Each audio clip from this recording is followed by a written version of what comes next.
उठाइए, लेकिन अंजना जी, राहुल गांधी ने आज एक ट्वीट किया है और इस ट्वीट में उन्होंने क्या उठाया है?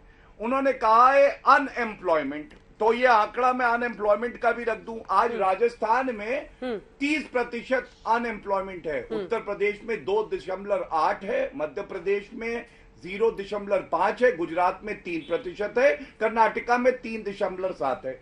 दूसरी बात उन्होंने गैस और एलपीजी की कही है। अब राहुल गांधी जी से भी हम बड़ा डिसअपॉइंट हो जाते हैं। राहुल गांधी जी, ये जनवरी 2014 में सरकार में आप थे और गैस एलपीजी का सिलेंडर था 1241 रुपए, मतलब 25% अभी का जो दर है उससे भी महंगा। तो ये आप कब जागेंगे? तीसरी बात, आप कह रहे हैं अनाज पर भी जीएसटी लग रहा है, तो ये सवाल मैंने पहले भी पूछा और मैं दोबारा दोहरा देता हूं। अगर अंजना जी, इन्होंने वैट लगाया और उसके बाद आम जनता पे एक असर पड़ा और वो भी बेईमानी और भ्रष्टाचार करते थे, आम जनता तक रुपया नहीं पहुंचता था, हमारा एक एक रुपया आम जनता तक जाता है, तो ये सही है और हम गलत है। और जब इनको मौका मिला तो इन्होंने अपनी बात नहीं रखी। परेशानी ये अंजना जी, ये लोग आज के जो मुद्दे हैं उनको ना समझ पाते हैं, ना आम जनता से इनका कनेक्ट है, चाहे आम आदमी पार्टी हो, चाहे वो यहाँ पे कांग्रेस पार्टी की प्रवक्ता बैठी हैं। मैं एक ही बात कहूंगा, संसद का सत्र चल रहा है, वहां शोर हल्ला मत मचाइए, डेस्क पे मत खड़े होइए, एक अच्छी चर्चा वहां पे भी हो सकती है, आज तक पे भी हो रही है, चर्चा से कोई दूर नहीं भाग रहा। लेकिन सारे प्रमाण, सारे तथ्य कांग्रेस पार्टी के बात सिर्फ विपक्ष के विरोध की नहीं है, बात सिर्फ विपक्ष के विरोध की नहीं है, और इसको विपक्ष का सदन में हंगामा से सिर्फ जोड़ के खत्म मत कीजिए। कुछ नया तरीका सोचिए जिससे अमीरों पर टैक्स और बढ़ाया जाए, आम आदमी को राहत मिले। आप लोग ऐसे नायाब आइडियाज क्यों नहीं सोचते हैं सर, जिससे आम आदमी पर, मिडिल क्लास पर मारना पड़े? आपको अपने सोर्सेज ऑफ रेवेन्यू भी होता रहे, जो आपको सरकारी काम के लिए चाहिए वो करिए, मिडिल क्लास पर क्यों मार सकते? अनाज, गेहूं, दाल, आप सोचिए कि दूध, दही, लस्सी, छाछ, टेट्रा पैक, जिस पर आधा मिडिल क्लास चल रहा है यहाँ वहां, आप सब पर मार कर रहे हैं। छोड़िए विपक्ष के विरोध को, कांग्रेस के फाइनेंस मिनिस्टर्स ने सहमति दे दी, इससे सही नहीं हो जाता ना? आपका भी वही स्टैंड था, तब तो ये जीएसटी 5% लग रहा है ना। कांग्रेस के मत्थे डाल डालकर अपने फैसलों को कब तक सही ठहराइएगा? गौरव जी। नहीं अंजना जी, 3 बातें आपके समक्ष रखता हूं। सबसे पहले, जब मैंने कहा आम जनता के लिए 8 साल तक इनकम टैक्स स्लैब नहीं बढ़ा, ये सत्य है, इसको कोई मना नहीं कर सकता। दूसरी बात, आपको मालूम है महंगाई दर मेरे सामने है, 2009 में 12.3, 2010 में 10.5, 2011 में 9.5, 2012 में 10, और ये कंट्रोल होके 5, 4 और 3 तक पहुंच गई जब तक कोविड का संकट नहीं आया।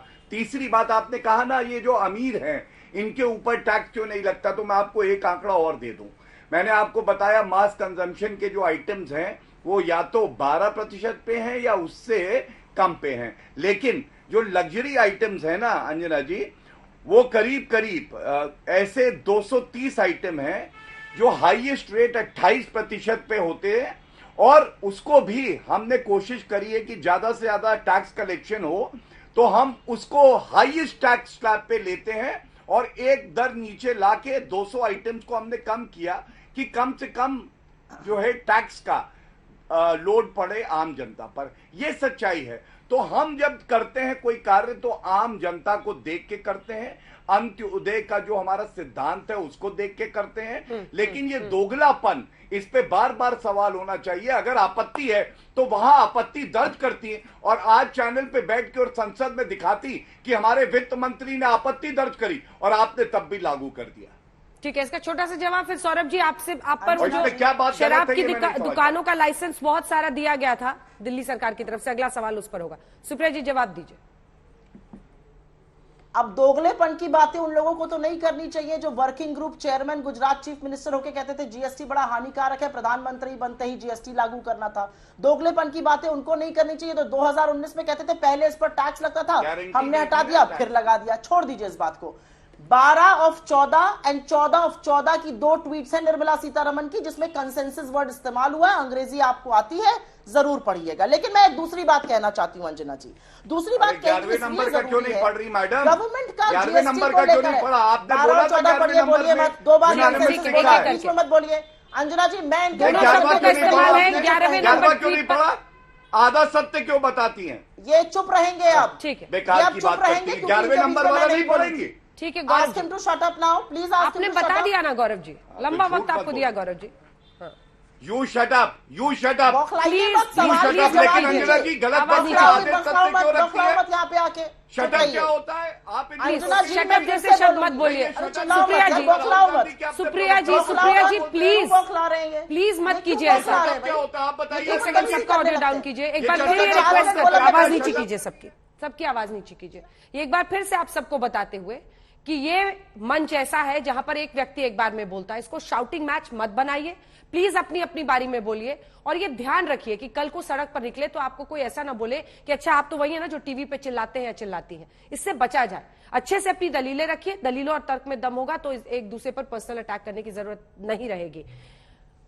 ये बात मैंने सबके लिए कहा है।